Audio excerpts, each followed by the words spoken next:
Chapter 3। दोनों जागे थे और सब कुछ नींद में झूम रहा था। तालाब नींद में था, आकाश नींद का आकाश था। बूढ़ी अम्मा सोनसी के लिए एक टोकनी में केसरवा और कांदा लाई और दूसरी में तेंदूफल बंदरों से बचा कर रखी थी। सोनसी ने आंचल में थोड़े केसरवा, कांदा और तेंदूफल को खोस लिया। रास्ते भर दोनों केसरवा कांदा दांतों से छीलते खाते आए। कमरे की खिड़की के पास दोनों खड़े हो गए। दोनों छोटे छोटे बच्चों की तरह अपना कमरा झांकने लगे। कमरे में वे नहीं थे। मैं कहाँ हूँ? रघुवर प्रसाद ने कमरा झांकते हुए सोनसी से पूछा, जैसे कमरे से पूछा। तुम मेरे पास हो, कमरा झांकते हुए सोनसी ने कहा, जैसे कमरे से कहा। और मैं? खाली कमरा दिखती हुई सोनसी ने आश्चर्य से पूछा। तुम यहाँ मेरे पास हो, रघुवर प्रसाद ने कहा। इसके बाद दोनों कमरे में कूद गए। रघुवर प्रसाद, ओ रघुवर प्रसाद, कोई पुकार रहा था। लगता है विभागाध्यक्ष हैं, रघुवर प्रसाद ने सोनसी से कहा। रघुवर प्रसाद ने दरवाजा खोला। विभागाध्यक्ष थे, बदहवास लग रहे थे। सुबह बिस्तर से उठते ही आ गए थे। विभागाध्यक्ष बिना किसी तरफ देखे खिड़की के पास आ गए और खिड़की से बाहर देखने लगे। उनका और कहीं ध्यान नहीं था। बैठिए सर, पानी पी लीजिए, रघुवर प्रसाद ने कहा। सोनसी ने बिस्तर उठाकर पैताने तहा दिया था। चारपाई पर केवल दरी बिछी। नहीं, मैं यहीं ठीक हूँ, खिड़की से बाहर देखते हुए उन्होंने कहा। सोनसी ने गिलास में पानी लाकर रघुवर प्रसाद को पकड़ाया। लीजिए सर, रघुवर प्रसाद ने कहा। पानी पीते पीते भी विभागाध्यक्ष खिड़की से बाहर देख रहे थे। रघुवर प्रसाद ने कहने आया था कि मैं अपने बच्चों को लेकर आता हूँ, हम लोग खिड़की से उस तरफ जाएंगे। जी सर, पर महाविद्यालय का समय हो रहा है, आज दशहरे की छुट्टी है, 15-20 मिनट में आता हूँ, या तो नहा धोकर आऊँगा। नहाने में देर हो जाएगी तो खिड़की के तालाब में नहा लूंगा। खिड़की के पेड़ में आज के दिन नीलकंठ देख लेंगे। जी सर। विभागाध्यक्ष चले गए। तब रघुवर प्रसाद ने सोनसी से पूछा, आज जब हम नहाए थे तब तुमको नीलकंठ दिखा था? याद नहीं है दिखा हो? तुमको दिखा था? नहीं, मुझे भी याद नहीं है। शायद दिखा हो, हम दोनों को दिखा हो और हम दोनों ने ध्यान नहीं दिया हो। दिख गया तो? ध्यान नहीं दिया तो क्या हुआ? रघुवर प्रसाद ने फिर कहा, मालूम होना चाहिए कि हमें नीलकंठ देखा है। चलो नीलकंठ देखने चलें। कैसे जा सकते हैं? विभागाध्यक्ष आने वाले हैं। क्या आज हाथी आएगा? पत्नी ने पूछा। यदि साधु को मालूम होगा कि छुट्टी का दिन है तो ना आए। हो सकता है साधु आज रावण भाटा चला जाए। हो सकता है राम सीता की झांकी हाथी पर निकले, उसी की तैयारी वह कर रहा हो। अभी नीलकंठ देख लें, फिर शाम को झांकी देखने चलेंगे। विभागाध्यक्ष आने वाले हैं, रघुवर प्रसाद ने फिर कहा। हाँ, विभागाध्यक्ष आने वाले हैं, पत्नी ने कुछ उदास होकर कहा। उसे अच्छा नहीं लग रहा था। देर तक दोनों कमरे में विभागाध्यक्ष का रास्ता देखते रहे। विभागाध्यक्ष नहीं आए, हाथी नहीं आया। पत्नी थककर जमीन पर लेट गई। लगता है विभागाध्यक्ष को नीलकंठ दिख गया है, चलो हम भी चलें। चलो, रघुवर प्रसाद ने कहा। सुनो, मेरे कंधे पर पक्षी तोता है नीलकंठ? पत्नी ने बहुत खुशी से पूछा। तोता था, रघुवर प्रसाद ने भी बहुत खुशी से कहा। हो सकता है नीलकंठ हो, पत्नी ने बहुत धीरे से कहा। दोनों नीलकंठ देखने निकले। घर से 2 कदम निकलने के बाद पत्नी ने कहा, मुझे अच्छा नहीं लग रहा है। रघुवर प्रसाद ने पत्नी की हथेली को छुआ, गर्म थी। तुमको तो बुखार है, रहने दो, नहीं जाते, कमरे में रहेंगे। नीलकंठ को दिखना होगा तो वह खिड़की पर आकर बैठ जाएगा। नहीं, चलो, मुझे कुछ नहीं हुआ है। देर तक तालाब में नहीं डूबे रहना चाहिए। हो सकता है हमें नीलकंठ देख लिया हो। तुमने देख लिया हो तो लौट चलते हैं। पक्का नहीं है, चलो रिक्शे में चलते हैं। म्युनिसिपल के अस्पताल चलेंगे, रास्ते में नीलकंठ दिख जाएगा। घर के सामने नीम के पेड़ के नीचे वे खड़े हो गए। रघुवर प्रसाद रिक्शा देख रहे थे। पत्नी दूर छिदित की तरफ देख रही थी। क्या देख रही हो? रघुवर प्रसाद ने पत्नी को सहारा देने के लिए सटा लिया था। नीलकंठ देख रही हूँ। क्षितिज में नीलकंठ होगा भी तो नहीं दिखाई देगा। क्यों? बहुत छोटा होगा, दिखाई तो देगा। इतना छोटा होगा कि दिखाई नहीं देगा। मुझे अपनी तरह से देखने दो। तुम अपनी तरह से आसपास देखो, पत्नी ने कहा। रघुवर प्रसाद ने एक जाते हुए खाली रिक्शे को रोका। कहाँ जाना है? रिक्शे वाले ने पूछा। नीलकंठ देखने, पत्नी ने कहा। म्युनिसिपल अस्पताल चलो, रास्ते में नीलकंठ दिख जाएंगे, रघुवर प्रसाद ने कहा। खलौली गांव चलूं? वहाँ बहुत नीलकंठ हैं। पहले अस्पताल चलो, फिर खलौली चलेंगे। पत्नी रघुवर प्रसाद के कंधे पर सिर रखे आंख मूंदे थी। सो गई? अच्छा नहीं लग रहा है। नहीं सो रही हूँ, दिखेगा तो मुझे बता देना। फिर उसने रिक्शे वाले से कहा, रिक्शे वाले, रास्ते में नीलकंठ दिखे तो इनको बता देना। जब जब वह आंख मूंदती थी तो कहती थी कि देखते रहना और देखते ही बताना। देर करोगे तो उड़ जाएगा, उड़ जाएगा तो उड़कर जाते हुए दिख जाएगा। रिक्शे वाले से उसके पीछे चलने के लिए कहेंगे। नीलकंठ के पीछे पीछे रिक्शे वाले को कहाँ तक ले जाया जा सके। मान लो उड़कर दूर उस पीपल के पेड़ पर बैठ गया। पीपल के पेड़ पर तक पहुंचने में देर लगेगी। वहां बैठा तो नहीं रहेगा, वहां से भी उड़कर आकाश की ओर ओझल हो गया तो रघुवर प्रसाद रिक्शे वाले से कहेंगे आकाश की तरफ ले चलो। फिर सोचेंगे आकाश की तरफ बहुत चढ़ाई चढ़नी पड़ेगी। तब वे रिक्शे वाले से कहेंगे तुम रहने दो यहीं, हमारा रास्ता देखना, मैं रिक्शा ले जाता हूँ। अपनी पत्नी को रिक्शा चलाते हुए वे आकाश की ओर ले जाएंगे, पैडल मारेंगे और ऊंचे चढ़ जाएंगे। ऊपर बादल के टुकड़े रिक्शे पर लद जाएंगे। बादल का कोई वजन नहीं होता। किसी बादल में लोगों का ना दिखने के लिए दशहरे के दिन नीलकंठ बैठा हुआ दिख जाएगा। पत्नी को दिखाएंगे, सोनसी देखो नीलकंठ पेड़ पर दिख जाएगा, इसीलिए यहाँ भूरे बादल पर आकर बैठ गया, तुम भी देखो। यह भी हो सकता था कि नीलकंठ देखने की उत्कृष्ट इच्छा और उसके न दिखने से ऊब जाएगा। उड़ते हुए सामने आए कि दोनों एक साथ उसे देख लें फिर चला जाए। जाने के बाद भी नीलकंठ को जरूर लगेगा कि हम दोनों ने उसे देखा है या नहीं। शायद किसी एक ने देखा हो तो दोबारा आए, सामने सामने अपने पीले पंख फैलाए उड़ता रहे। फिर दोनों कहेंगे हमने तुमको देख लिया, तब वह उड़कर चला जाएगा। अस्पताल में पर्ची काटने की भीड़ थी। सोनसी बेंच पर बैठी थी। बहुत देर बाद डॉक्टर ने सोनसी को देखा। पुड़िया में उसने 4 गोली दी।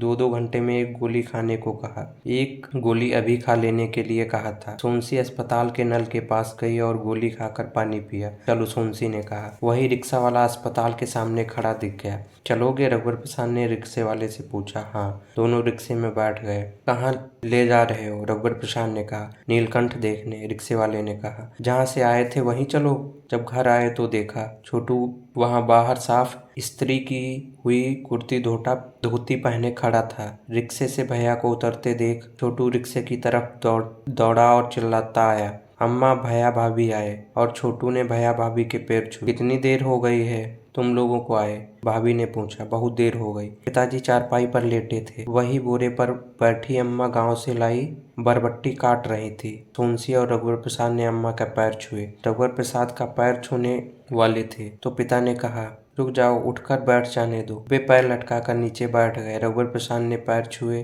फिर सोनसी ने उनके पैर छुए। सोनसी अम्मा के पास बरबट्टी काटने बैठी तो अम्मा ने कहा, जाओ पहले दोनों हाथ मुंह धो लो। दोनों हाथ मुंह धोने गए तो अम्मा ने उनके आज्ञा पालन से बहुत खुश होकर रघुवर प्रसाद की तरफ देखकर पिता से कहा। रघुवर प्रसाद के पिता मुस्कुराए। भैया आज हाथी आया था? छोटू ने पूछा। नहीं, रघुवर प्रसाद ने कहा। आएगा क्या मालूम, आए तो उसे हाथी पर बैठकर घुमा देना, पिता ने कहा। रघुवर प्रसाद ने देखा कि पत्नी एक कोने में बैठी बरबट्टी काटने लगी थी। उसे बुखार था, लेट जाती तो अच्छा था। छोटू बाहर खड़ा था, शायद वह हाथी का आना देखना चाहता था। अम्मा अपने साथ 2 कांसे की थाली, 1 ठुठुलिया और अदरक कूटने के लिए 1 काला गोल पत्थर लाई थी। सूपा चलनी लाना भूल गई थी। बूढ़ी थी। रघुवर प्रसाद के पिता को लगता था काला पत्थर कसौटी का पत्थर है। पिता एक सोने की तांबई अंगूठी पहनते थे। सोने में तांबा अधिक मिला था। इस अंगूठी को उन्होंने पत्थर पर घिसकर देखा था तो एक हल्की सी सुनहरी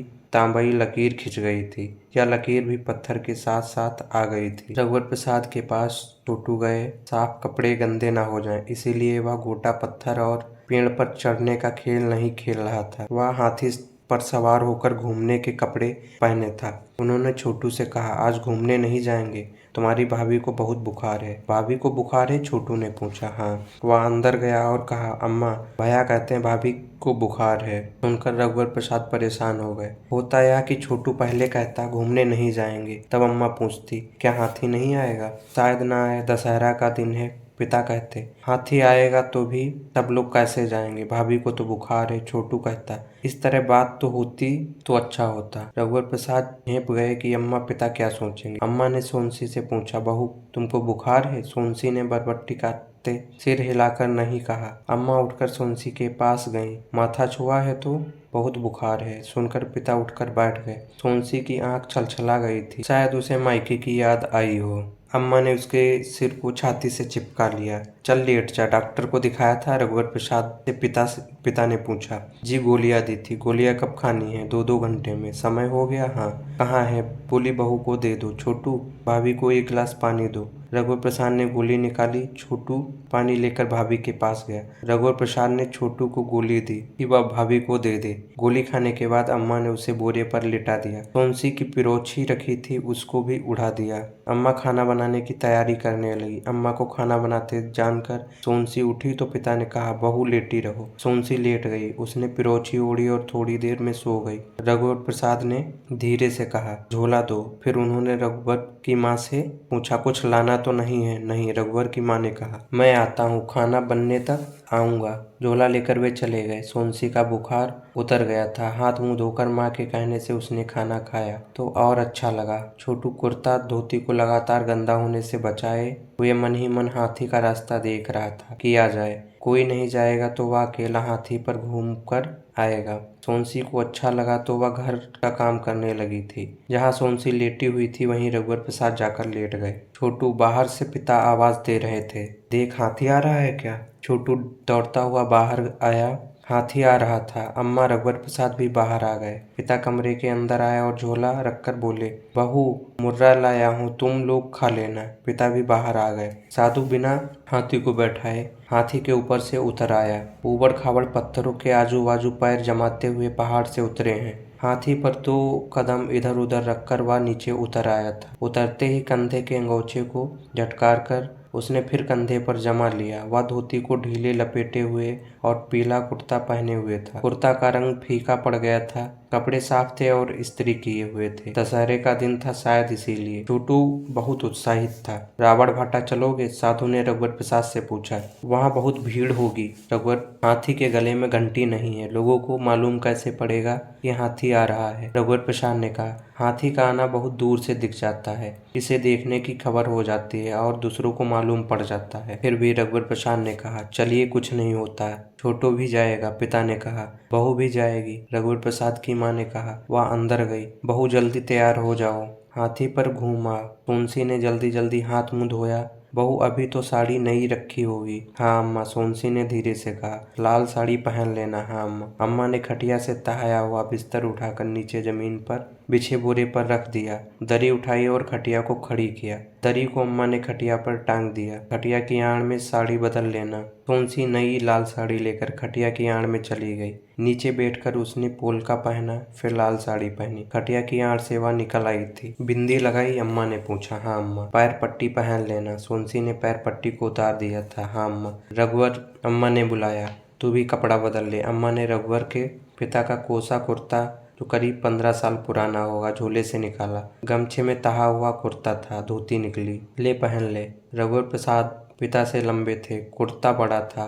पिता बाह कलाई के पास मोड़ लेते थे। रघुवर प्रसाद भी खटिया की आड़ में चले गए। उनको कुर्ता ठीक हुआ था, लंबाई में कुछ छोटा लगता था। रघुवर प्रसाद ने धोती पहनी। गांव की बनी धोती थी, मोटी खादी की तरह थी। धोती की सुनहरी किनार थी। बालों में पानी लगाकर रघुवर प्रसाद ने कंघी की। कोसे के कुर्ते और सुनहरी किनार की धोती में रघुवर प्रसाद सुंदर लग रहे थे। सोनसी कमरे में जहाँ होती कुछ अधिक उजाले में लगती। जहाँ गुंडी रखी थी वह हिस्सा कमरे का अंधेरा कोना लगता था। सोनसी उधर होती तो वह हिस्सा अधिक उजाले का लगता। सब नंगे पैर हाथी पर बैठने के लिए निकले। साधु हाथी पर पहले बैठा हुआ तैयार था। पास पड़ोसी के लोग भी बच्चों सहित अच्छे कपड़े पहने हुए रावण भाटा जाने के लिए तैयार थे। जा रहे लोग थोड़ी देर के लिए हाथी के पास रुक जाते। जा रहे लोग रंग बिरंगे साड़ी पहने औरतें, लड़कियों, आदमियों, बच्चों का झुंड थे। हाथी पर चढ़ने के पहले रघुवर प्रसाद और सोनसी ने पिता और अम्मा के पैर छुए। जब रघुवर प्रसाद हाथी पर चढ़ने लगे तब सब खड़े होकर उन्हें देख रहे थे। फिर रघुवर प्रसाद की पत्नी, इसके बाद छोटू चढ़ा।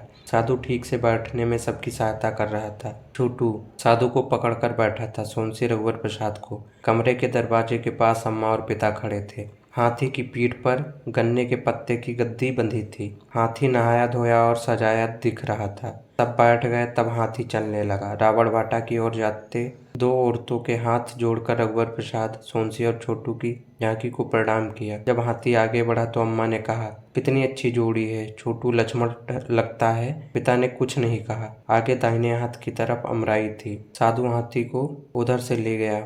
थोड़ी देर बाद दूर हो रहे अंधेरे में धुंधला रावण दिखा। अंधेरा होते ही रावण पटाखों के साथ जल उठा। हाथी पर बैठे उन लोगों पर रावण के जलने का प्रकाश सिमट कर आ गया था। पेड़ों के बीच में लपट के प्रकाश में सब क्षण भर दिखे। साधु ने हाथी को लौटाया कि अंधेरा हो गया था। लौटने वाली भीड़ का रेला आएगा तो हाथी को तेज चलाना मुश्किल होगा।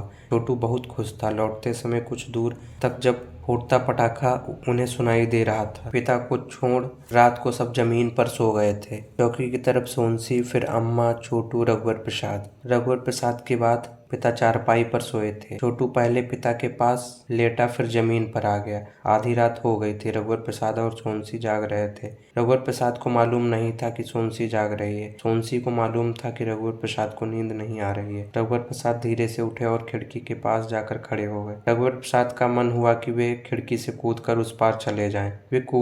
वे कूदने को तो थे, तभी सोनसी उनके पास आकर खड़ी हो गई। रघुवर प्रसाद बिना आवाज किए कूदे। सोनसी जब कूदने को हुई तो रघुवर प्रसाद ने फुसफुसाकर उससे कहा, तुम धीरे कूद नहीं पाओगे, तुम मेरी पीठ पर लद जाना। रघुवर प्रसाद खिड़की की तरफ पीठ करके खड़े हो गए। सोनसी खिड़की की चौखट पर पैर लटकाकर बैठ गई। मैं धीरे से कूद जाती हूँ। नहीं, रघुवर प्रसाद ने कहा। तब सोनसी रघुवर प्रसाद के गले में हाथ डालकर लटक गई। पीठ पर सोनसी को लादे रघुवर प्रसाद घूमे। दोनों ने कमरे को अंदर देखा कि कोई जाग तो नहीं रहा है। छोटू अम्मा के ऊपर टांग रखे सो रहा था। पिता दीवार की तरफ करवट लेकर सो रहे थे। कमरे में खिड़की का हल्का उजाला था। खिड़की के कारण अंधेरे की एक हल्की परत कम थी। सोनसी ने पीठ पर लदे हुए उस जगह को देखा जहां वह लेटी हुई थी, उस जगह को जहां रघुवर लेटा हुआ था। खिड़की का सीधा उजाला पानी की गुंडी में पड़ रहा था। सोनसी ने देखा गुंडी में ढक्कन नहीं लगा था। छोटू ने पानी निकाला होगा और ढक्कन लगाना भूल गया। सोनसी उतरने को थी कि रघुवर प्रसाद ने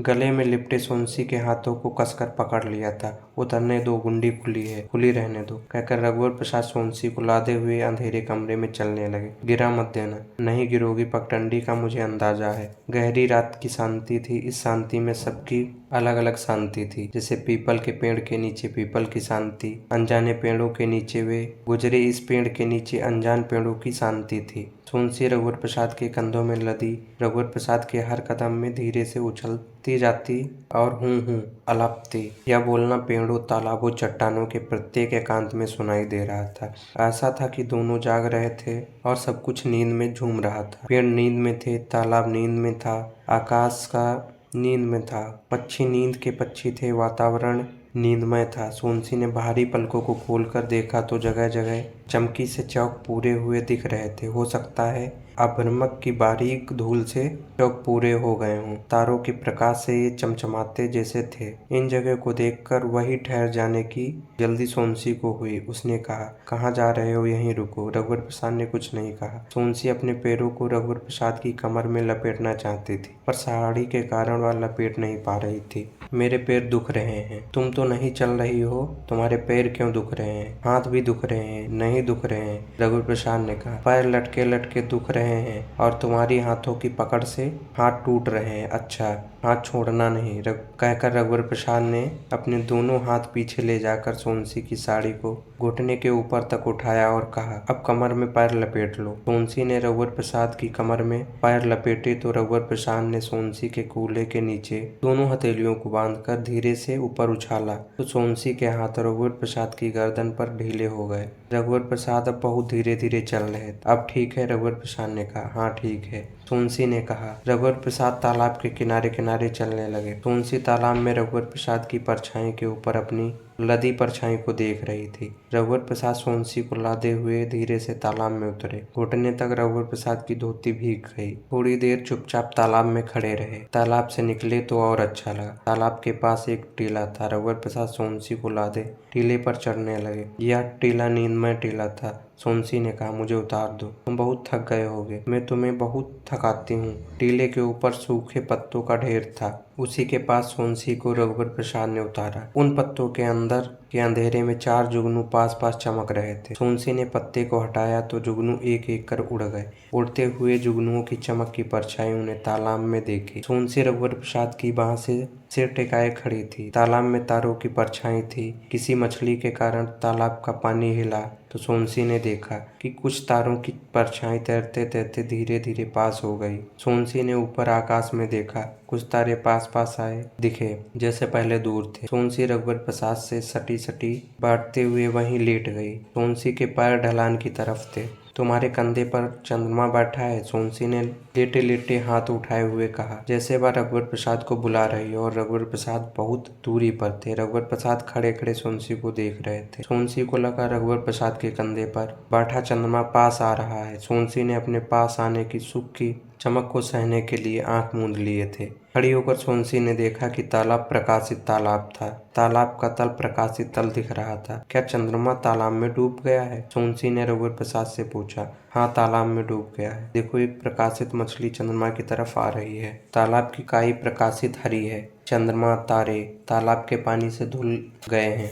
आकाश में इनको देखो, ये तो सब शीतल स्पष्ट हैं। हाँ, बस उतने ही तारे धुले हैं जिनकी परछाई हमें तालाब में दिखती है। बाकी तारे उतने शीतल और स्पष्ट नहीं है। चंद्रमा शीतल और स्पष्ट है। चलो, रघुवर प्रसाद ने कहा। कहाँ? प्रकाशित जल में डूबे हुए चंद्रमा के पास नहाएंगे। चंद्रमा के पास मैं नहीं नहाऊंगी। अच्छा, चंद्रमा से दूर नहाएंगे। कपड़े उतार कर चंद्रमा से दूर दोनों तालाब में कूद गए। देर तक डुबकी लगाकर दोनों नहाते रहे। चंद्रमा तुम्हारे पास चोरी चोरी आ रहा है, रघुवर प्रसाद ने कहा। ओह, माँ सोनसी ने कहा, और वह तैरते हुए चंद्रमा से दूर चली गई। चलो बाहर निकले, सबके जागने का समय हो रहा है। बूढ़ी अम्मा गुस्से से बोली। वह तालाब के किनारे खड़ी थी। बूढ़ी अम्मा, चाय है?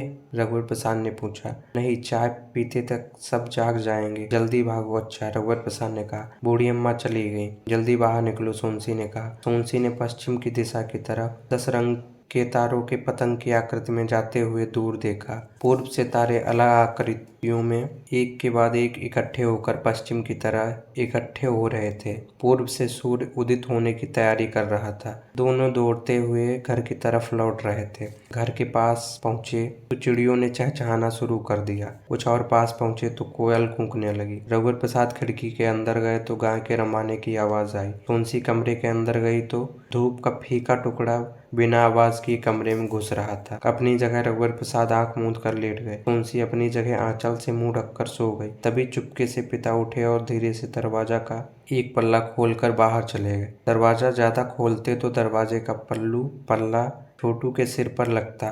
पल्ले अंदर की तरफ खुलते थे। इसके बाद अम्मा उठी, फिर छोटू उठा। अम्मा ने रघुवर प्रसाद को उठाया। रघुवर प्रसाद दोनों पट खोलकर बाहर चले गए। पिता ने सामने नीम के पेड़ के नीचे पत्थर पर बैठे थे। सड़क पर घास से लदी 2 बैलगाड़ी जा रही थी। दूसरी बैलगाड़ी के पीछे एक ऊंची गाय बैलगाड़ी में लदी घास में मुंह मारने के लिए पीछे पीछे जा रही थी। गाय ने घास का एक छोटा पूड़ा खींचकर सड़क पर गिरा दिया था। बैलगाड़ी वाले को मालूम नहीं पड़ा। अम्मा ने बहू को उठाया। वह जाग रही थी। सिर से आंचल को हटाकर वह उठी। अम्मा ने देखा कि बहू पोलका पहने हुए नहीं थी। अम्मा ने छोटू से बाहर रघुवर प्रसाद के पास जाने को कहा। छोटू चला गया। बहू पोलका नहीं पहनी? अम्मा ने पूछा। सुनते ही वह आंचल से कंधा ढकते हुए खिड़की से कूदने को हुई तो अम्मा ने रोका।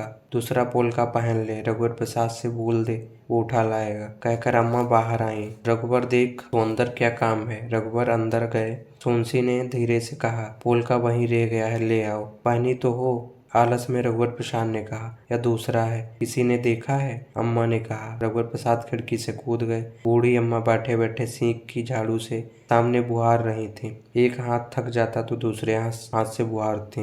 रघुवर प्रसाद ने भागते हुए कुछ नहीं कहा, पर बूढ़ी अम्मा ने सुना कि रघुवर प्रसाद ने कहा, बूढ़ी अम्मा बहुत मेहनत करती हो। लौटते समय रघुवर प्रसाद ने कहा, बूढ़ी अम्मा मैंने चाय अभी तक नहीं पी। बूढ़ी अम्मा ने सुना रघुवर प्रसाद ने कहा है, घंटे 2 घंटे के लिए सोनसी को काम करने के लिए बुला लिया करो। इतने में रघुवर प्रसाद ने देखा कि पोलका के बदले में वे तालाब से कमल का फूल तोड़ लाए हैं। पलटकर दौड़ते दौड़ते उन्होंने टीले के पास देखा कि वहां भी बूढ़ी अम्मा पेड़ों के नीचे की एक बहुत छोटी जगह बैठे बैठे बुहार रही थी। रघुवर प्रसाद ने कहा, बूढ़ी अम्मा क्या पूरा जंगल बुहारती हो? बूढ़ी अम्मा ने सुना कि रघुवर प्रसाद ने कहा, पूरी दुनिया बुहारती हो, मैं बहुत बूढ़ी हूँ। बूढ़ी अम्मा ने कहा। रघुवर प्रसाद ने सुना, हाँ। रघुवर प्रसाद ने छुपकर खिड़की से देखा कि पिता झोले से मुर्रा निकालकर थाली में रख रहे थे। अम्मा ने रघुवर प्रसाद को खिड़की के पास देख लिया था। रघुवर प्रसाद पिता के कारण अंदर नहीं घुस रहे थे। तुम थोड़ा बाहर जाओगे? अम्मा ने कहा। क्यों? थोड़ा नमक मिर्च और सरसों का तेल देना।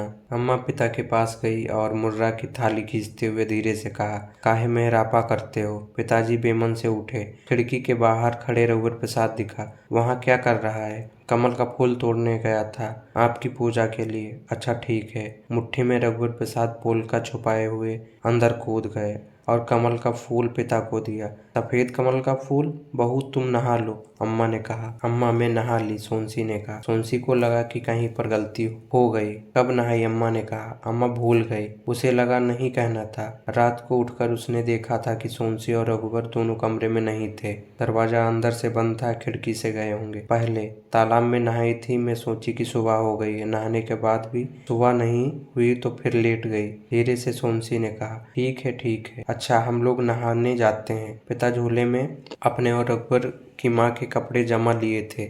यहाँ खिड़की से चले जाइए, पास ही तालाब है, एकांत रहता है। रघुवर प्रसाद ने कहा, हमारी उम्र नहीं है, वहीं नहाएंगे जहाँ डूबने पर कोई बचाने के लिए हो। मैं भी चलूं? तुम भी नहा लिए हो ना? जी, रघुवर प्रसाद ने कहा। पिता को खांसी आई। खांस कर वे खिड़की से बाहर कूदने वाले थे तो अम्मा ने रोका, अरे अरे यहाँ नहीं थूको, बाहर नाली में जाकर थूको। बच्चे खिड़की के नीचे बैठे रहते हैं, रघुवर प्रसाद आना जाना करता है, या पनाला नहीं है, अम्मा ने कहा। पिता थूकते थूकते रुक गए, दरवाजे से बाहर गए। पिता थूकते तो खिड़की से दिख रहे आकाश पर छींटे पड़ जाते। कपड़ों का झोला पिता के हाथ में था। रघुवर की माँ छोटी सी दुबली पतली थी, दोनों के बाल सफेद हो गए थे। चलते चलते पिता माँ का सहारा लेते, कभी माँ पिता का सहारा लेती। छोटू तू भी माँ के साथ क्यों नहीं चला गया? अम्मा ने मना किया, कहा यहीं बाल्टी से नहा लेना। दोनों नंगे पैर गए थे। पिता की चप्पल बाहर थी। कमरे के अंदर एक खोखा था, इस खोखे के अंदर जूता चप्पल रख जाते थे। पिता को चप्पल घर के अंदर लाना अच्छा नहीं लगता था। रघुवर प्रसाद जूता बाहर उतार कर हाथ में लेकर खोखे में रख देते। अम्मा चप्पल नहीं पहनती थी। गांव के घर के बाहर बाल्टी रखी होती थी। घर के अंदर आने के पहले पैर धोकर आना पड़ता था। छोटू चप्पल खरीद लेता पर बहुत कम पहनता था। छोटू के सामने सड़क पर एक कुत्ता पिता की एक चप्पल उठाकर भाग गया। छोटू हट हट कहता कुत्ते के पीछे दौड़ा। कुत्ता और जोर से भागा और खेत की तरफ झाड़ियों में कहीं घुस गया। छोटू की आवाज सुनकर रघुवर भी दौड़े। क्या हुआ? कुत्ता पिता की चप्पल लेकर भाग गया। किधर गया? उधर कहीं झाड़ियों में घुस गया। दोनों ने झाड़ियों में चप्पल को ढूंढा, चप्पल नहीं मिली तो लौट आए। एक अकेली चप्पल थी। पिता आए तो आते ही छोटू ने कहा, कुत्ता आपकी एक चप्पल ले गया। अरे हम दोनों ने ढूंढा, चप्पल नहीं दिखी।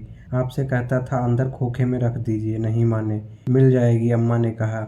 अम्मा के कंधे पर धुले हुए कपड़े थे। पिता के साथ चप्पल ढूंढने गए। पीछे पीछे रघुवर भी आए। चप्पल नहीं मिली। चप्पल का खो जाना पिता को अखर रहा था। फिर भी उन्होंने रघुवर की माँ से कहा, 6 महीने हो गए, बहुत पहन ली। जवाब में रघुवर प्रसाद की माँ कहना चाहती थी, 6 महीने नहीं 2 महीने हुए हैं, पर नहीं कहा। दोपहर को अम्मा पड़ोस में चली गई थी। पिता खाली झोला लेकर चले गए थे। पिता जब भी बाहर निकलते थे खाली झोला लेकर निकलते थे। उन्हें लगता था कि बहुत ज़रूरत की सामान बहुत सस्ते में कभी भी अचानक दिख जाएंगी, तो खरीद कर रखने के लिए झोला होना चाहिए। झोला नहीं भूलते थे, पैसे भूल जाते थे। जब पैसे नहीं होते तो याद आने पर भी नहीं रखते थे। कैसे रखते? ऐसे में झोले के साथ में रखने का क्या मतलब था? उनका यह मतलब तो नहीं था कि ज़रूरत की चीज़ें झोले में ले आएंगे और पैसे बाद में दे देंगे। उन्हें लगता था कि उधार लेने का समय अब निकल चुका है। जब चुकता करने का समय निकल जाता है तो उधार लेने का भी निकल जाता है। कितनी चीज़ें होती हैं, पर ये जान जाते हैं कि वे हमारे लिए नहीं हैं। छोटू सा बच्चा जान जाता है। छोटू जान गया था, देख लेने से वस्तुओं को पा जाने का सुख नहीं मिलता और सबकी ज़रूरत पूरी हो जाती है। अनजानी खुशी सोच समझकर हुए दुख को भी दूर कर देती है। रघुवर प्रसाद ने कहा, सोनसी तुम्हारे पास पैसे होंगे? पिता के लिए चप्पल ले आते हैं, 25 रुपए हैं। हो जाएगा? हाँ हो जाएगा, मेरी माँ ने दिए थे, सोनसी ने कहा। रघुवर प्रसाद खुशी खुशी छोटू को साथ ले गए।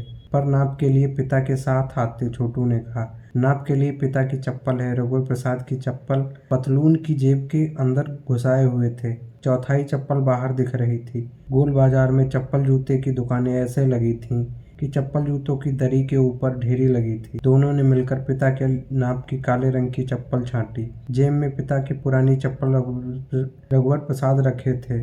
नई चप्पल अखबार से लिपटी हुई छोटू के पास थी। वह नंगे पांव थिरक रहा था। सड़क पर माचिस की खाली डिब्बी पड़ी थी। छोटू ने चलते चलते उसे ठोकर मारी। आगे माचिस के पास पत्थर का टुकड़ा था। छोटू, पत्थर के टुकड़े पर ना लगे, नहीं तो चोट लग जाएगी।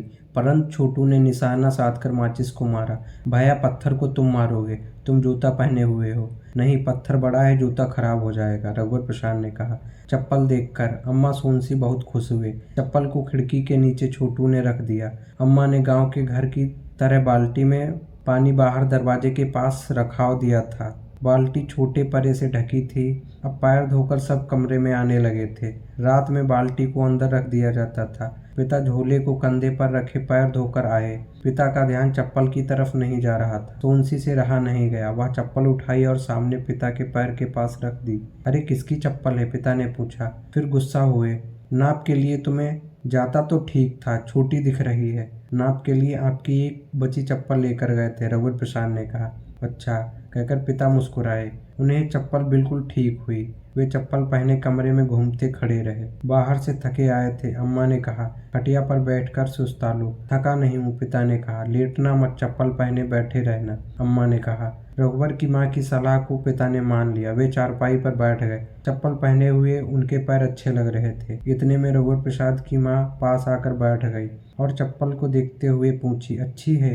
हाँ। तभी उन दोनों का मन खिड़की से उस पार जाने को हुआ। चलो, चप्पल उतारकर पिता ने कहा। सहारा देने के लिए रघुवर प्रसाद खिड़की से दूसरी तरफ चला गया था। पिता स्टूल के सहारे खिड़की की चौखट पर बाहर पैर लटकाकर बैठ गए। रघुवर ने उन्हें नीचे उतार दिया। स्टूल पर पैर रखकर अम्मा चढ़ी तो सोनसी ने सहारा दिया। रघुवर प्रसाद ने माँ को संभाल कर नीचे उतार लिया। वहाँ उतने में ही इतना अच्छा लग रहा था कि पिता आगे चल पड़े थे। पीछे पीछे माँ थी। रघु, तुम नहीं चलोगे? पिता ने पूछा। रघु नहीं जा रहा है, रघुवर की माँ ने कहा। पिता ने मुड़कर देखा तो रघुवर सोनसी खिड़की पर खड़े थे। सोनसी सिर ढके हुए थी। वह रघुवर प्रसाद का दाहिना हाथ अपने हाथों से पकड़ी हुई थी।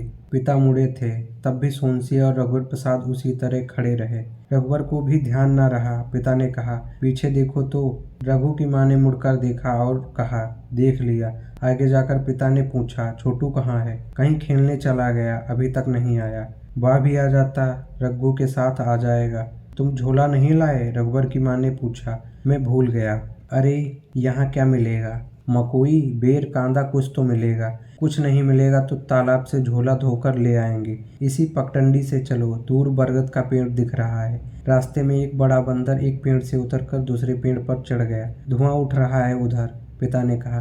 बूढ़ी अम्मा रात के खाने की तैयारी कर रही होंगी। अभी तो सूरज भी नहीं ढला। उजाले उजाले काम करने में अच्छा रहता है। हाँ, बूढ़ी अम्मा की झोपड़ी दिखी। जब वे वहां पहुंचे तो एक बंदरिया पेट में बच्चा चिपकाए अचानक कूदते हुए बरगद के पेड़ पर चढ़ गई। अभी डूबते सूर्य का प्रकाश हो रहा था। इधर सूर्य इस तरह डूब रहा था जैसे यह पश्चिम की जगह है। पूरा पश्चिमी डूबते सूर्य से हल्का लाल प्रकाशित हो रहा था। डूबते सूर्य का प्रकाश इतना था कि सूर्य यही कहीं पास में डूब रहा था और उसका डूबना बहुत देर से डूबना था। सूर्य का डूबना ठहरा हुआ डूबना था। आसपास और दूर दूर से पक्षी इधर के पेड़ों की तरफ लौट रहे थे। यह पूरी जगह अभी बसेरे की जगह में बदल रही थी। यहाँ जीवन इतना अच्छा लग रहा है कि लगता है बहुत जी गए और मृत्यु यहाँ से बहुत समीप हो, पिता ने कहा। इतना अच्छा कि बहुत जीने के बाद भी बचा हुआ है। मृत्यु यहाँ से पास हो, परंतु वहाँ तक पहुँचने में बहुत देर लगेगी।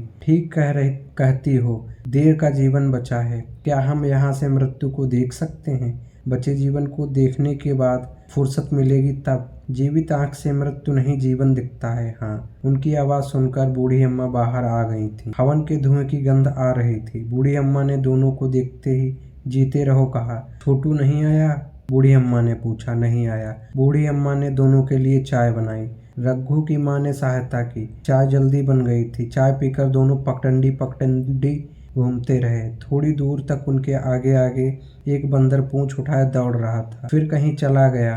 वे दोनों डूबते सूर्य के पश्चिमी केंद्र में थे, इसीलिए उजाले में थे। उसी उजाले में दोनों जा रहे थे। उसके बाहर उजाला कम हो गया था। एक तालाब में लाल कमल था, एक छोटे तालाब में सफेद कमल थे। पिता छोटे तालाब के अंदर घुसे और 2 कमल के फूल तोड़े। तुम भी तोड़ लो, नहीं, मुझसे नहीं बनेगा, इसे तोड़ो या पास है। रघु की माँ अंदर घुसी और उसने भी एक फूल तोड़ा। दोनों टीले पर चढ़ गए। पत्तों के ढेर के पास रघु की माँ को सोंसी की एक पैर पट्टी मिली। दोनों लौटने लगे। रास्ते में एक बड़े पेड़ के नीचे चौड़े पंखुड़ियों वाले सफेद फूल पड़े थे। पेड़ फूलों से लदा था। पिता को फिर झोला की याद आई। झोला होता तो झोले में फूल भर लेते। याद दिलाई तो थी, याद करने के लिए फिर भूल गए। रघुवर की माँ के मन में आया कि वह एक फूल चोटी में खोस लेती, पर नहीं खोसी। पिता के मन में आया कि रघुवर की माँ की चोटी में वे फूल खोस देते, पर नहीं खोसे। पेड़ के नीचे जब ये आगे बढ़े तो फूलों की सुगंध इनके साथ हो गई, पर इनको पता नहीं था। पहले एक फूल की सुगंध इनके साथ हुई, फिर बहुत से फूलों की सुगंध इनके साथ हो गई। सूर्य के डूबने का पश्चिमी केंद्र उनके साथ साथ चल रहा था, इसीलिए उनके साथ संध्या का उजाला था। वे दोनों खिड़की के पास गए तो देखा कि रघु किताब पढ़ रहा था। छोटू भाभी के पास बोरे पर लेटा हुआ था। वह अपनी पेटी खोलकर कुछ उठाना धरना कर रही थी। इतने में सबने एक साथ खिड़की की तरफ देखा। शायद आहट आई, पर दोनों चुपचाप आए थे। आहट नहीं थी, पर सबको एक साथ फूलों की सुगंध आई थी। उस सुगंध की कोई आहट हुई हो। सब एक साथ उठकर खिड़की के पास आए। अम्मा ने सिर को ढका लिया था। पिता ने कमरे के अंदर जाने के पहले खिड़की के बाहर से बहू को कमल के फूल पकड़ाए। सोनसी को लगा कि अम्मा ने छोटी में फूल खोसा है। अम्मा सिर को ढके हुए थी, इसीलिए पता नहीं चला। कमरे के अंदर आकर पिता नई चप्पल पहनकर खड़े हो गए। अम्मा ने चुपके से सोनसी के हाथ में कुछ पकड़ाया। सोनसी ने देखा, उसकी पैर पट्टी थी। वह टीले पर भूल आई थी। रघुवर प्रसाद ने अम्मा को पैर पट्टी देते हुए देख लिया था। बहुत फूलों की गंध के बाद एक आखिरी फूल की सुगंध अम्मा के पास बच गई थी। उस फूल की गंध को अम्मा के पास से चले जाने की याद नहीं थी। अम्मा, पिता और छोटू को गए हुए 2 दिन हो गए थे। छोटू का रुकने का मन था, पर पिता का मन छोटू को साथ ले जाने का था। सुबह जाते समय पिता टट्टी का ताला साथ ले जाना चाहते थे, पर रघु की माँ ने मना कर दिया था। जब बहू ने अम्मा के पैर छुए, तब अम्मा ने अपने कान से सोने की एक टूटी फुल्ली उतारी और कहा, बहू इसे तू रख ले, एक कान में पहन लेना, दूसरे कान का छोटू की दुल्हन के लिए है। जाने का मन न हो तो तुम रुक जाओ। रघुवर पिता ने कहा, चलो। अम्मा ने कहा। छोटू ने भैया भाभी के पैर छुए। रघुवर ने पिता और अम्मा के। सोनसी ने पिता और अम्मा के दोबारा पैर छुए। बस के जाने के बाद भी रघुवर प्रसाद वहीं आसपास घूमते रहे। फिर थोड़ी देर बाद घर आए। सोनसी, तुमको अम्मा की फुल्ली कान में पहन ली? नहीं। सोनसी के कानों में चांदी की गोल बाली थी। उसने एक बाली उतारी और अम्मा की फुल्ली पहनी। इसको रख दूं? उसने उतारी हुई चांदी की बाली को देखते हुए पूछा। दूसरे कान में इसको भी पहन लो। 2 चांदी की बाली एक साथ? हाँ, एक साथ। एक में 2 चांदी की बाली और दूसरे में अम्मा की सोने की फुल्ली। पैर पट्टी पहन ली? हाँ। सोनसी ने रघुवर प्रसाद को अपने दोनों पैर दिखाए। खिड़की की चौखट पर एक सांवली लड़की खड़ी थी। वह दोनों हाथों में चौखट पकड़े हुए खड़ी थी। वह तैयार होकर आई थी। चौखट पर उसके दोनों हाथों की एक एक छोटी उंगलियों में नेल पॉलिश लगी हुई थी। सोनसी उसके पास आई। अंदर आओगी? नहीं, उसने शर्मा कर कहा। अच्छा, रुकना, सोनसी ने कहा। सोनसी ने अपनी पेटी खोली। एक पुराने टीन के डिब्बे में नेल पॉलिश, बालों की क्लिप, बिंदी, रबड़ बैंड और एक जोड़ी नया लाल फीता था। सोनसी नेल पॉलिश की शीशी लेकर खिड़की के पास आई। घुटने के बल वह बैठ गई। हाथ मत हिलाना, मैं तुम्हारी सब अंगुलियों में नेल पॉलिश लगा दूंगी। पर लड़की उचक उचक कर अपनी अंगुलियों में नेल पॉलिश लगवाना चाहती थी। सोनसी ने उसकी उंगलियों में नेल पॉलिश लगाई। पैर में? अभी पैर में नहीं। खिड़की की तरफ दोनों के आड़ के लिए खड़ी खटिया को घुमाया। खटिया की आड़ में उन्होंने तहाया हुआ बिस्तर रख दिया था। खटिया की यह आड़ उनके कमरे के अंदर दूसरा कमरा थी। रघुवर प्रसाद का महाविद्यालय जाने का मन नहीं था। हाथी न आए तो अच्छा है। छोटू 2 बार हाथी पर बैठकर महाविद्यालय घूम आया था। पिछले 2 दिन से रघुवर प्रसाद महाविद्यालय से जल्दी आ रहे थे। खटिया की आड़ में रघुवर प्रसाद बैठे हुए थे। सोनसी भी वहां आकर लेट गई। लेट जाओ, सोनसी ने कहा। अभी हाथी के आने का समय हो रहा है। जब हाथी आएगा तब उठ जाना। अच्छा कहकर रघुवर प्रसाद लेट गए। दीदी दीदी, 2-3 बच्चों की जोर जोर से चिल्लाने की आवाज आई। क्या है? सोनसी ने खटिया की आड़ से झल्लाकर कहा। मेरी उंगली में भी नेल पॉलिश लगा दो, तीनों लड़कियों ने कहा। तीनों हाथ मुंह धोकर आई थी, उनकी उंगलियां चौखट पर जमी थीं। रुको, अभी आती हूँ। सोनसी नेल पॉलिश लेकर फिर बैठ गई। यह देखकर रघुवर प्रसाद खटिया की आड़ से बाहर आ गए। उन्होंने महाविद्यालय जाने की तैयारी शुरू कर दी। कपड़े पहन लिए। क्या हुआ? अब महाविद्यालय जा रहा हूँ। सोनसी जल्दी जल्दी नेल पॉलिश लगाती रही। तीसरी लड़की का केवल एक हाथ चौखट पर था। तुम्हारा दूसरा हाथ दो, तीसरी लड़की ने सोनसी से कहा। नहीं है, लड़की ने कहा। सोनसी ने खड़े होकर देखा कि कोहनी के पास उसका हाथ कटा हुआ था। मैं तुम्हारे माथे में बिंदी लगा देती हूँ। सोनसी उसके माथे पर एक बिंदी लगा दी। हाँ, ठंडा है, उस लड़की ने खुश होकर कहा। हाथी आया? बाहर आवाज आ रही थी। रघुवर प्रसाद ने दरवाजा खोला। हाथी दूर था। मैं जाता हूँ कहकर हाथ में जूता पकड़े नीम के पेड़ के नीचे जाकर खड़े हो गए। हाथी आया। रघुवर प्रसाद जूता लिए हाथी पर बैठ गए। हाथी चला गया तो सोनसी उदास हो गई थी, पर घर पर काम करने लगी थी। जब तक रघुवर प्रसाद घर में रहते सोनसी का काम रुका हुआ होता, पर रघुवर प्रसाद के आने के पहले सब काम कर लेना चाहती थी। शाम को रघुवर प्रसाद जब लौटे तो उन्होंने साधु से चाय पीकर जाने के लिए कहा। रघुवर प्रसाद अंदर आए। थोड़ी देर बाद साधु को देखने वे बाहर आए तो साधु नहीं दिखा। हाथी वहीं सूंड हिलाते डुलाते खड़ा हुआ था। क्योंकि वह हाथी छोड़कर चला गया था, इसीलिए उसे आसपास ही होना चाहिए था। जल्दी आ जाएगा। हाथी बंधा हुआ नहीं था। हाथी के आसपास एक दो बच्चे इकट्ठे हो गए थे। रघुवर प्रसाद ने उनको सावधान करते हुए कहा, हाथी खुला हुआ है, दूर रहना। आसपास खड़े हुए लोग दूर चले गए। हाथी नीम के पेड़ की डाल को सूंड से पकड़कर तोड़ने की कोशिश कर रहा था। रघुवर प्रसाद हाथी को ताकते हुए बैठे थे। हाथी पहले वहीं पर इधर उधर होता रहा, फिर थोड़ा आगे पीछे चलने लगा। रघुवर प्रसाद को भय लग रहा था। पड़ोसियों को भी डर लगने लगा था। कुछ होता तो जिम्मेदार रघुवर प्रसाद ही होते। रघुवर प्रसाद सोच रहे थे कि वे अब कभी हाथी पर नहीं बैठेंगे। हाथी पर नहीं जाएंगे तो हाथी यहाँ आएगा भी नहीं। कम से कम इस तरह का खतरा नहीं होगा। सोनसी दरवाजे के पास खड़ी थी। सोनसी, तू अंदर जा, दरवाजा अंदर से बंद कर लेना, रघुवर प्रसाद ने कहा। सोनसी का अंदर जाने का मन नहीं था। वह रघुवर प्रसाद के पास खड़ा रहना चाहती थी। सोनसी, दरवाजा बंद कर दो, खिड़की से हवा आ रही है। मैं तुम्हारे पास रहूंगी। अच्छा, घर में कोई डंडा है क्या? डंडा क्या करोगे? घर की तरफ हाथी आएगा तो उसे हट हट करके भगा तो सकेंगे। शायद वह डर जाए। हाथी डंडे से डर जाएगा? सोनसी ने पूछा। और क्या कर सकते हैं? तुम डंडा ले तो आओ, शायद डर जाए। छोटू के खेलने का एक छोटा डंडा पड़ा था, उसे लेकर आई। यही है। और बड़ा नहीं था? नहीं, यही है। ठीक है, इसी से काम चलाएंगे। तुम जाकर आसपास देखो, साधु कहीं बैठा होगा। कहीं अचानक चला तो नहीं गया, या धोखा देकर जाना हुआ? अचानक धोखा देकर? पत्नी ने कहा। तुम दरवाजा बंद कर लोगी? हाँ, मैं दरवाजा बंद कर लूंगी। रघुवर प्रसाद साधु को देखने गए। पत्नी दरवाजा बंद कर बाहर आई। वह रघुवर प्रसाद को देख रही थी। रघुवर प्रसाद को जाते हुए हाथी ने भी देखा। हाथी रघुवर प्रसाद के पीछे पीछे जाने लगा। इतने दिनों में हाथी रघुवर प्रसाद को पहचानने लगा था। रघुवर प्रसाद को सावधान करने सोनसी दौड़ी। हाथी धीरे धीरे जा रहा था। हाथी के पीछे जाती हुई एक भीड़ डरकर रुक गई थी। सोनसी रघुवर प्रसाद के पास पहुंची। उसने कहा, तुम्हारे पीछे पीछे हाथी आ रहा है। सोनसी रघुवर प्रसाद को भींचकर अदृश्य कर देना चाहती थी। क्या हुआ? चौंक कर रघुवर प्रसाद ने सोनसी से पूछा। तुम्हारे पीछे हाथी आ रहा है। सोनसी ने रघुवर प्रसाद को पकड़े हुए था। वह तो आ गया। सोनसी के माथे की लट को हटाते हुए रघुवर प्रसाद ने कहा। सोनसी को लिपटाते हुए वे भयभीत थे। हाथी उनके पास खड़ा था। दोनों ने देखा, अब सड़क पर कोई नहीं था। सड़क खाली हो गई थी।